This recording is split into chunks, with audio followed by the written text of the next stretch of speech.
So hi guys, welcome back to this week's the Just Joshin Show. This week we're joined by none other than Tej Talks, author of Amazon best-selling book, podcast host, all-round extraordinaire.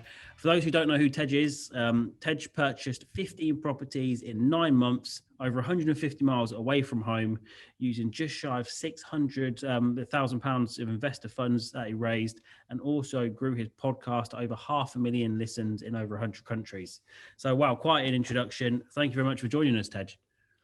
Thanks so much for having me. Those 15 properties nearly destroyed me. So I'm sure there's a lot I can share about growing quickly and why it's maybe not the best thing to do, but yeah, happy to be here. Yeah, I read the book. We're going to do a video on this, top 5 property investment books for sure. The Tej Thank Talks you. about property investing. You share some of the trials and the tribulations in there, a lot of the deals, a lot of the things that have gone wrong, especially with builders and things like that. And no doubt, during those 9 months, you had a lot of headaches. Yeah, I mean, I think, looking back and being an entrepreneur, we always blame ourselves. And I think we're often right. We do control so many elements of it, of the business. And yeah, I think I could have grown quicker if I grew slower. And, I would have left less money in deals. I would have made more money on flips. Everything just would have been easier. But given the current market, which is just absolutely ridiculous at the moment, I am really grateful now that I did buy so many, because it's put me in a good position now that, can't buy much or anything at the moment. So it's kind of okay. It's good that I did that. Yeah. So, we brought that many properties. Are you financially free? Kind of are you financially free? And if so, kind of if not, what does financially free mean to you? Yeah, I would say I am. I would say I could stop working now. I've got the last 3 properties that are getting remortgaged. So as soon as they get done and we onto mortgage and it kind of is fully cash flowing, then it will be complete sort of freedom. I mean, what does it mean to me? I think financial freedom is earning enough money that you can pay your mortgage, your rent, your bills, your food, whatever, a bit of nice stuff, and you have some money to invest or to, just save, whatever you want to do. And you're free. Now, I have buy-to-lets, so as far as I see, they're the most passive of the sort of main strategies. Yeah. So I am pretty free, to do what I want when I want. Like Monday morning, sometimes I bake bread. I don't start work till 11 just because you can. Yeah. And I think, and if I meet people for walks, is all we can do now at midday on a Thursday, I can. If I want to go Tesco, for me, just being able to be like, well, it's 11:35 now. I mean, maybe I'll just do something else, or I'll stuff that most people say, gotta wait till 5 or gotta wait till Saturday. It's really simple. And, I don't think it's too hard to achieve for most people, given a sensible time frame. But yeah, it's just the freedom to have the finance to do what you want to do. Yeah, definitely. I'd agree with that. So it's clear that you've had a lot of success in a short period of time. Kind of, what got you started in property to begin with? Obviously you had so many different things. You had a recruitment business as well. What made property attractive to you? Yeah, so the recruitment business was like golden handcuffs. It was making money great, which I used in property at the start. So, I'm so grateful for it. And it really made me quite thick-skinned and, dealing with rejection, all this kind of stuff. And you know what? You can make a lot of money doing recruitment, especially if you're that kind of person who's good at it. Yeah. And I just, I think while doing it, I thought, if I don't get up every single day, I'm not here, I'm not banging the phones, I'm not making money. And I thought, the typical thing everyone thinks, well, what can I do to make money when I sleep? What can I do that is going to be an asset? Because at that time I had, some bit of money in stocks and shares, but nowhere near the level of understanding I have now, and somewhat maybe the level of investment in terms of what I'm doing or trying to do. And yeah, I love interior designs. I was always watching grand designs and amazing spaces. And I just thought, hold on a minute, why am I not doing this? Like, why am I not doing something with interiors? Because I love it, whilst also building something that can be passive, to put it in speech marks there. And that's the kind of main motivator, I think, at the start, was like, my business was my business, but it was a 9 to 5, and I treated it like that. Yeah. And that wasn't the best thing, but I've learned to, stop doing that now. Yeah, so it's kind of almost, especially running a small business, it's quite difficult to get out of the stage where you basically own your own job. I've been there, and by the sounds of it, that sounds like where you were. Um, so in terms of the property, kind of how did you get into it? Talk us through your first deal, how that happened. Sure. So because at the time I was contracting, so I had my own business, but I was contracting in-house just to get some human contact because it was just, crazy working from home alone for like 3 or 4 years. It drove me crazy.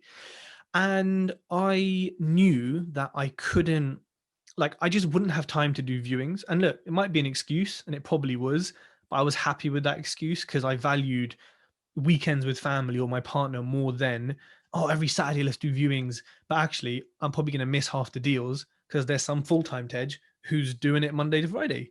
So I just kind of looked at it realistically and thought, this is not worth me doing. So I contacted some deal sources, which I think most deal sources are shit. I'll say it right now. Some are very, very good and they are worth their weight in gold. It's too easy to do, right? Like anyone can do it. So you get a lot of bad, I think. So with that, I spoke to some deal sources, analyzing deals. Most were bad, most were bad. A few came in, a few came in.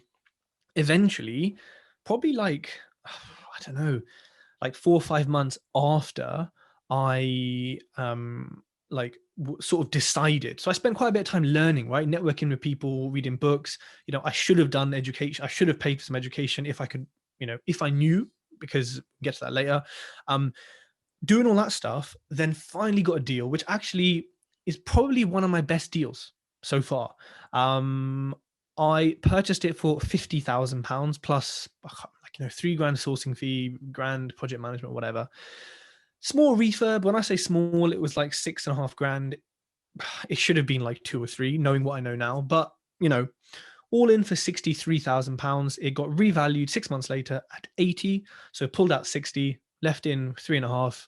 Cash flows 350 quid a month. Easy maths. The money's out in like 10 months. Yeah. And I've had it for 2 years.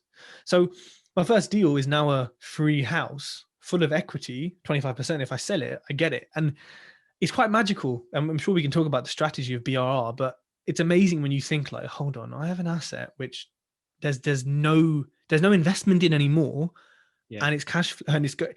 It's mad. So that was my first deal. Lots of lessons. I fell out with the saucer. We're cool now, but we definitely had beef, and for good reason. So yeah, that was my first deal. Okay, yeah. So people that now, do you tend to avoid sources and you kind of find your own properties, or there's still So some you work with? so my first and second deal were from sources, both of which Yeah. I fell out with. The like since then it's all been my own methods, and to be honest, my brand Tej Talks has bought me deals as well. It's bought me 4, 5, 6 of those deals, which Yeah. that's a lot from social media. Now, like, I'm in a position where I'm looking at development, I'm looking at commercial conversions and flips nearer to me in Hertfordshire and Bedfordshire. And so actually, when my portfolio is 150 miles away, I still want 12 more buy to lets this year, pending the market.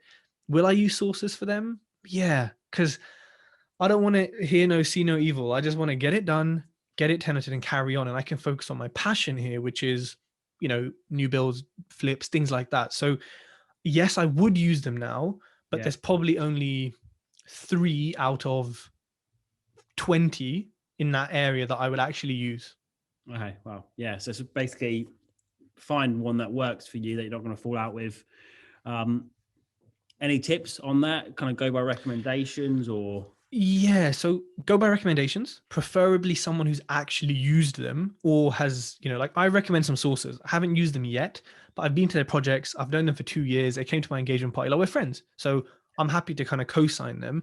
So you need someone at that level, or someone who said, look, we bought a deal, we did the refurb, here's what has happened. Um, and you want someone who's going to be honest with you and say, look, yeah, this went wrong, that went wrong. It's all part of it. They need to be compliant. I won't go through the details. It's in my book in terms of the exact compliance they need. With the contract, don't be giving any non-refundable deposits. Some sources try that and it's bullshit. There's no excuse for them to keep your money unless you pull out, then that's your fault, for no good reason. I would say analyze their deals, like say to them, look, can you send me your previous deals that you've done and get on their mailing list? Because then you can have a look and say, I mean, what are they doing? It was listed at 100. They've secured it at 97. Their sourcing fee is 3. Not a good deal to me. And you need to keep doing that so you can kind of come to them and say, hey, look, I've analyzed your past 5 deals. What are you actually offering in value? Or Yeah. I've analyzed them. You're amazing. Let's work together. So those are my non-standard tips. There's plenty of the usual ones, but I think those for me are the little things that can be missed. Yeah, 100%. So you mentioned a moment ago the magic of BRR, and I suppose when you actually sit back and look at how it works, it is just shy of magic. So kind of talk people through about that. What is BRR for a first-time listener, for instance? Absolutely. So you got the traditional way of buying properties, which is, people still do it. And if I had 5 million in the bank, would I do BRRs? Maybe, but I'd probably just buy some buy-to-lets on 25% mortgages and leave them there. That's the kind of old school way of doing it. Save up, save up, save up, wait 4 years, get a mortgage 25%, get a return on that mortgage deposit of, I don't know, 15%, 10% maybe. And that's it.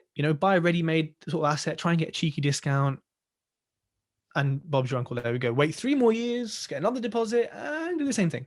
Yeah. BRR, and actually in those situations there, you're kind of waiting for capital appreciation 5, 10, 15 years. And even then, you may not want to use it because you might want to reduce your LTV. So that's a different discussion. But that's the old school way. With buy, refurbish, refinance, you're forcing capital appreciation. I say capital appreciation, you're forcing appreciation or reappreciation in value through you adding value, whether it's a refurb, a lease extension, structural works, whatever it is. You're doing something. You're solving some sort of problem. Sometimes you don't even need to do much of a refurb or any. Like BRR can really work if you can secure the deal properly. So you buy the deal, but instead of buying it on a mortgage, the correct way is you buy it on a bridge or with cash. It's usually what we technically call a shithole. So you do it up, you make it all sexy, top class, whatever. You then, because you've now piled money into it, right? Your deposit, maybe the whole amount, the refurb, everything. You then go to a mortgage lender, very normal, and say, hi, I'd like to refinance or get a remortgage. That's the third R. They come along, kick the walls. Yeah, it's worth 100 grand. They then give you that money. That then covers, your bridge, your deposit, your cost, whatever. It might give you some extra money on top, or it might just cover it exactly, or you might leave in some money. Yeah. But this can be done in 2 months, 6 months. My quickest was 3 months and 3 days. My longest was a year. But like with that one sort of cash pot I have, let's just call it 50 grand, for example, I could do 2 or 3 properties in a year, and every single property would have a much, much higher return than, 10 normal traditional buy-to-lets. So for me, it's a way of buying cheap, adding value, pulling that money back out, getting above market rent because it's gorgeous, having a return on cash left in of 50% plus. I aim for 50% minimum. Now, anyone listening who's doing the traditional way, you're never going to get 50 doing that. So I hope that shows you the kind of differences. It is a lot more work, but of course.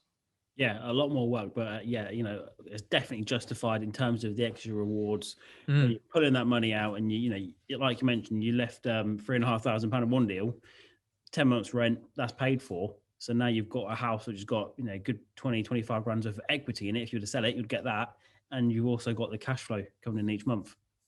Exactly, it is magic. Only when I talk about it like this do I look and think, it doesn't make any, like, how does this make any sense, and why is everyone not doing this? Because it's incredible, right? It's just incredible. Yeah, that definitely is. It's one of the best strategies. You started out in rent to rent, didn't you? What led to the shift into BRR? You know what? I stopped rent to rent just before I almost had a deal, and before I really did it. So at that point, I think it was, had I quit my job yet? Yeah, so I suppose I'd left I'm so bad with timelines. I think I'd left my contract to kind of just do back to my business, and also just to focus on whatever. And I No, it was in one of my first contracts. And I was like, you know what? If I'm going to quit all this stuff, I need some income monthly Yeah. just to keep stuff going. Especially with buy to lets, they're going to take a long time to get cash flow in and everything. Let me have at least 12 months. And actually, by doing all this work for recruitment, I actually built up enough savings for a year, 2 years, which was fine. But I thought, oh, you know what? I'm going to need this cash flow, blah, blah, blah, which, you know what, is a really sensible thing. And I'd advise people to consider this. I was doing it, I was kind of speaking to agents, kind of going along. I was in that position that a lot of people in, and I think maybe some of your listeners can relate, where you're just like, you're doing it, but your chest isn't in it. You're not really in it. You're like, oh, yeah, I'm doing rent to rent. You're not like, yeah, I'm doing rent to rent. Because I was just kind of doing it because I don't even know. And I soon clocked onto that and was like, I don't need what this is giving me because I'm going to have enough savings. I've got enough savings. Why am I wasting my time with this? Doing up someone else's house? Look, great strategy. Like, honestly, it's a great strategy. But I just thought, I don't need this personally. Let me get to buying. And I was also going off a mindset, which again, I think people can relate to, where I said, well, I've only got 30 grand or something. Well, maybe I should do rent to rent. But what I should have said is, I've got 30 grand. So let me turn that into 300. Let me go find investors, which I obviously did eventually. And I was stuck in that mindset. So for me, it was it would have never have worked out. I would have hated it, but it is a great strategy in itself. Yeah. So I suppose it all depends. There are a lot of people that, so if you had the business, you had the savings, but for people that don't, it can be an attractive strategy in terms of a stepping stone, building that asset up so that you can then go on to the sexy, the BRR, and then the commercial conversions developments now.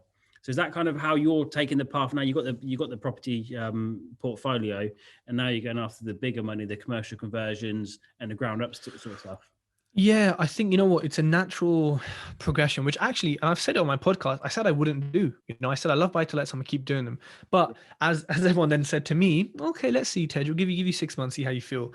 And I still want 12 more. Like I said, I want to double the portfolio, double the cash flow from that, because I do love them. You can't resist a cheeky buy to let with those returns and that money left in and that appreciation.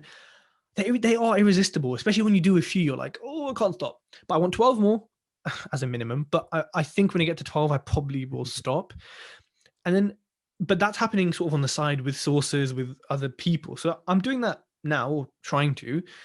But then, yeah, I'm definitely looking at new builds, conversions, and flips. I mean, for me, the houses I own, the end values are like 80, well, some are like 70 to 130K. Now, I have better interiors than people I know who have £500,000 rentals, or who have rentals in like, London areas. I look at them interiors and I just think, that's shit. Like, I've spent probably the same amount of money, but mine looks 10 times better. Yeah. And I've had to do it on such a constricted budget. And I just think, you know what? There's a market here for me to take my budget savings, but actually be able to spend some more and create gorgeous interiors that will beat others in sales and in rentals. So, like I said earlier, that's what drives me, is that interior design. Also, of course, the profits from new builds are, can be crazy. They can be incredible. The work, and I'm finding this, as I'm learning and transitioning, buy to lets, my checklist for deal analysis, there's like 4 things on it, right? Most of it is top of my head. New builds, I've got like pages longer than my desk where I'm like, okay, have you checked this? Have you checked this? Have you checked? I'm just like, oh my God, every deal. And because I'm new, every deal I analyze hurts my mind. Yeah. And, for me, there's such a big difference. So when people want to go straight into developments, I don't know how you can do it that easily. I think it's quite hard. So yeah, natural progression for me. And also, I want to do stuff closer to home. Like, I want to be in the refurb every week. I want to see it, because that's the stage I love the most. I don't want to have it that far away. So you mentioned before, kind of, you wish you'd got some training beforehand with the property stuff. Are you getting any training now for the development side? So I have had training for the development side, but because of this current market, I'm holding off on getting a mentor now. Yeah. As soon as these are remortgaged, and as soon as I have there's some clarity, or at least figure out a way to source some deals, I've got a few people I'm going to be speaking to about looking at some sort of mentoring. The education I've done already covers, I suppose, the education element. Now what I need is, someone every month to analyze deals with me, to guide me, to support me, to push me, and to kind of give me the confidence to say, yeah, those figures are good. Or if we're in the middle of a new build, to say, that looks strange, or why is your, building. So it's definitely something I'm looking at when the time is right. And you know what? The cost of it will be made back in a new build if it goes correctly. If I pay someone, I don't know, 80 quid an hour for argument's sake, I take 10 hours, that new build could easily make 8 grand, 80 grand more because of them. So, I'm happy. And my view has changed. When I started, I was like, nah, I'm not paying for it.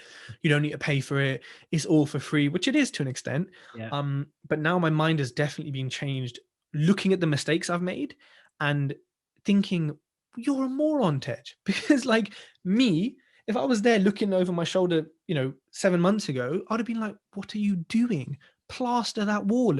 Don't spend 200 quid on a freaking shower enclosure. Spend it on, the skirting boards, and that would have saved me tens of thousands of pounds. Yeah. I think I'm similar myself. When you just start, you think, with property trading, it's a complete rip-off. Why would I pay for this? I can just Google it myself. I can figure it out. But now looking back, you think, hang on a minute. If I'd have just spent 500 quid here, or ever on some course, or speaking to somebody who's been there and done it, that actually is a real investment when you look back on it. It is. And you know what? I understand why people sort of look at it with kind of fear and being ripped off, because there are people who just shout. They literally just shout a lot, and they have no social proof. They have no, if you looked at their pages, you'd say, oh, you're a really good marketer. Yeah. But do you do property, sir? Because I can't see it. And yet, society, and, yes, we can blame the trainers, but let's be honest, we have to blame society as well for being so shallow and so instant that they believe this shit. So it's kind of a balance of two. I don't, a lot of people like to blame them, and they should be, but we have to look at ourselves as well, I think, in this market and in this industry. Yeah, 100%. I suppose, just touching back to the BRR stuff. So, you've, by the sounds of it, you've had some beefs with a lot of people, sources, builders. Kind of talk us through. I know in your book as well, I think you're taking to court 2 builders at the moment, or so one builder, but I've taken him to court personally and limited company. Yeah. So talk us through kind of that beef and what led to that, really.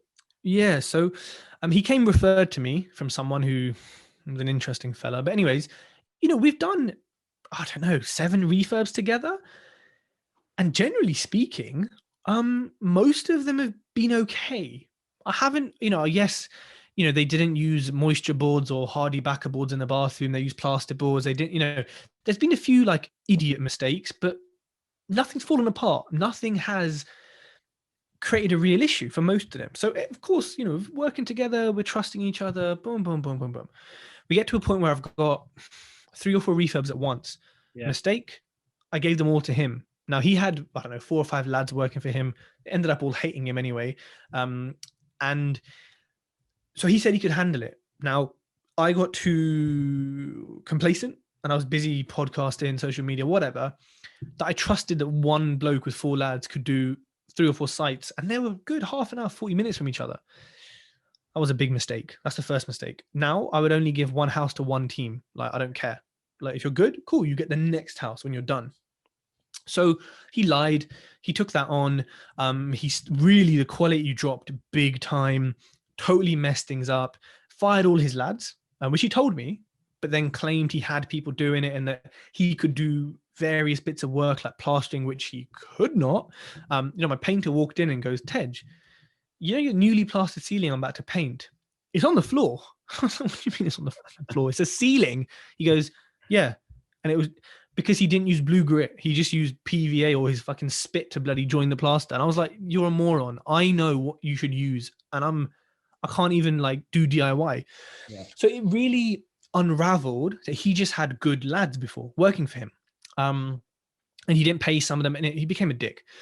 But basically, he then did a fake rewire for one of my properties and forged an electric certificate of another electrician who was like, wow, what the hell? So and now it's got tenants in and everything. So it's absolute nightmare. Now I've recently found out, and I kind of found out one of my friends also has a CCJ on his company. Before he had this limited company, he had another one where he was doing fake rewires and claiming. And I think he had some beef with the NICEIC as well or whatever. Then he's now set up another company and is back at it. But I sent, county, what's it called, small claims court to him, his limited company. Makes no difference. You know what it's like. They'll just, whatever. It's not even on company's house. Fucking stupid. But I did it. Why not? It cost 100 quid. But he made a really bad mistake. He, at some point, and I remember this, and I remember when he told me this, I had an evil laugh because I said, in my head, I said, I've got you if I need it. He started working in his personal name. So all his invoices, which I didn't think he changed, were in his personal name for 4.5 grand, I think. That doesn't cover the losses though, but 4.5 grand. And he even put it on WhatsApp. I'm closing the company. I'm working myself. And I remember just thinking, I've got you. If I ever need you, I've got you.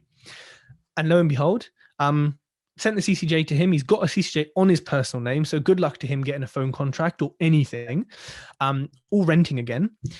And even better, I've got the bailiffs in, paid 66 quid. DCBL from the TV, if you've ever seen them, oh, I'll come to take your money. They are going to be knocking on his door. And, he hasn't got any assets, but I know his missus has money and she'll cover him.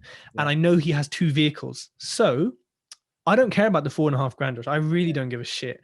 I want to see him dragged. You know what I'm saying? I want to see the principle of his neighbors looking at him. You know how much it cost me to do this? Like pennies.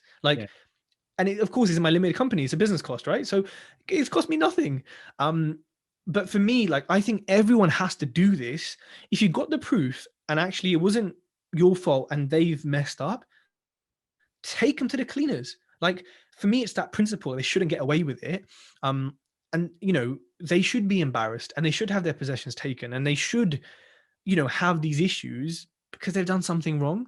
So yeah, that's the kind of beef that I've had. And, whatever happens, but I've now served justice in a sense. And if I get the money, happy days, but it's a write-off really, isn't it? Nothing I can do about that. 100%. As long as you got Paul Boho in there going in there and kicking off house, that's I'm winning. Happy days. That's worth it. I'm actually doing a similar thing myself at the moment. We had someone fit a boiler, wasn't gas safe. So yeah. Fucking hell. I don't know if it was at the time, or it had been previously, but yeah, it wasn't gas safe. So we complained to the health and safety executive and going through all of that because he fitted the boiler with a carbon monoxide leak. Everyone was in there. All the trades were getting headaches. We're taking him to the cleaners as well, hopefully. I mean, that's worse because that is life threat. That is murder. That's like manslaughter. That's crazy. Wow. Yeah, if there was a tenant in there at the time, thankfully it's while the refurb was going on. But yeah, that could have easily had big implications. Man, that is bad. I mean, and that's something that we have to be so diligent on, their gas safe number. Are they registered? Their electricians, are they registered? And gas safe, I found them somewhat useful, but if someone's not registered with them, they don't seem to care much. If they're on their board, then they might do something. But I don't know, a bit of lip service from these you have to kind of take into your own hands, which you're doing. So yeah, good. I love that. Yeah, I suppose it's an easy mistake to make on that. You got to know to check these things. So I suppose speaking back to your builder, kind of, what do you think people could do to make sure that this kind of thing doesn't happen to them? Do not give a single build team, unless it's some big contractor, do not give them more than one property at a time. Yeah. Make sure you have a project manager if they're far away from home, or a quality, I call them a kind of quality checker. Every Friday when Bob the Builder wants to invoice you, you send your mate round, you pay him an hourly rate, whatever. You say, here's a list. Has it been done? Touch it, feel it, smell it. Is it what it should be? Okay. Builder gets paid. I wouldn't necessarily be too obvious with the builder that you live far away. It doesn't normally come up in conversation, and if you can, or you or someone else, just be checking in at random times. Oh, I was just in the area, thought I'd pop in. No, I came here purposely, but I ain't gonna say that. Communication. You know what? I struggle with this because if a builder's done something that isn't right, or I'm just in my head, I'm like, bro, what is wrong with you? Like, what the F is this? But of course I have to say, oh, you know what? It's really strange though, because I know you're really passionate, and you care about your quality of work. But I noticed over there, just a little error. There was just a little thing missing. Could we fix that? Like, I hate having to do that. I just want to say, what are you doing? You're an adult. Like, what is this? But that never works. It just doesn't work. Like, I've done it so many times, and it's caused issues. I have to speak in a certain way. Yeah. So people learn how to communicate with your trades and learn how they want to be communicated with. Now, people always disagree with me or have a point to say when I say this, which is fair enough. I treat all new trades as guilty until proven innocent. They don't know that. Like, they don't know that I feel that way, but I'm always processing and looking and being extra vigilant. Obviously, the trust then builds, Yeah. but that's how I see it. And, I think some trades should maybe be looking at us like that as well, because there are some bad investors and some bad landlords who then give good trades a bad name. Those are my main tips, I would say: the project management, the communication, and the building trust piece.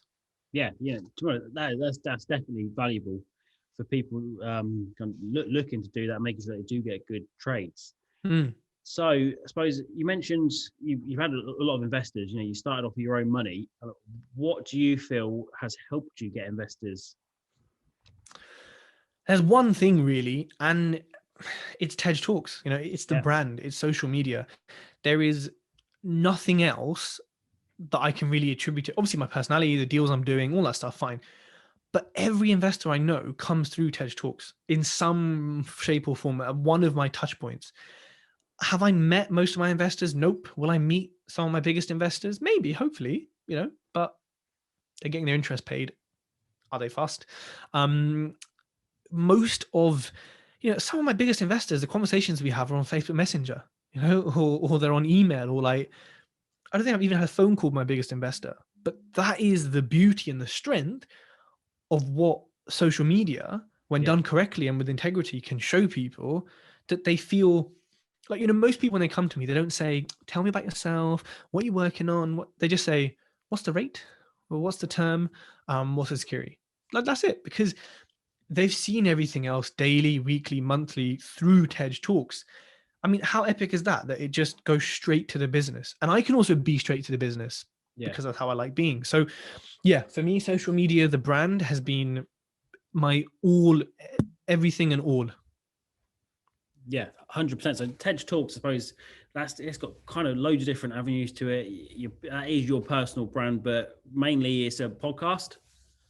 Yep, it is a podcast. And I'd say it's Instagram, it's Facebook, it's across a few things, but the podcast is probably the biggest, most central thing. Yeah, That is, it's got to be one of the yeah. biggest property podcasts, hasn't it? Got top 10. You know what? I can't see other people's listens, which is annoying because you kind of don't know where you are. Yeah, But it has got the most reviews of any UK property podcast. yeah, that's really good. Especially you've got guys like the Property Hub. They've been going for years and years and years. Mm. You started this probably 2-3 years back. I think it's been 2 years now. Yeah, yeah, really, it's amazing how when you do something consistently and with enough kind of relentless effort, that you get fantastic results as you have. Yeah, 100%. That's all it is. It's consistency and persistency. There's no sort of silver bullet or secret way of doing it. Yeah, so I suppose that with that applies to the podcast and also applies to property. When it comes to working with agents, getting properties, how do you stay motivated when you're getting no each and every time? Yeah. You just have to sort of have the end in mind. And you have to know your why as well. You have to know that, well, actually, why am I doing this? What is motivating me? How is it going to get me there? And then that then comes together and forms your motivation. But at the same time, you have to be disciplined. Like, you have to, you can't just have motivation. You have to be disciplined. Right, it's 6 a.m. I'm getting up, I'm exercising, I'm getting it done because of my why. So that's what I would say. But also acceptance. Can you change it? No. Is it a normal part of property investment? Yeah, it is. Yeah, absolutely. And for those that kind of are looking to source properties through estate agents and whatnot, what tips or guidance would you have for them? I would say that it's all about the relationship. It's all about, it's AFU. It's always follow up. Are you going to get an offer accepted in your first, sort of conversation? No. Are you going to get your second? Probably not. So yeah, for me, I would say it's really that relationship, and it's really, are you in their face? Are you calling them up? Are you pestering them all the time to get deals? Because if you're not, I am, right? So, there's going to be someone like me doing what you're not doing. Weeks afterwards, months afterwards, are you following up? Things drop out of bed, So for me, it's that relationship really, and the consistency and persistency. Yeah, 100%. A lot of this is covered in your book as well. We'll put a link to that in the show notes. But that's all we've got time for today. We like to keep this short and sweet and to the point. So those, who want to follow you, get in touch with you, how can they do so? So the best way to do it is tej.talks. That's my Instagram handle. If you send me a message there, I will respond to that much quicker than any other platform. Okay, fantastic. It's been an absolute pleasure having you with us, Tej. Look forward to speaking with you all soon. No problem. Thanks so much, Josh. Speak soon. Bye.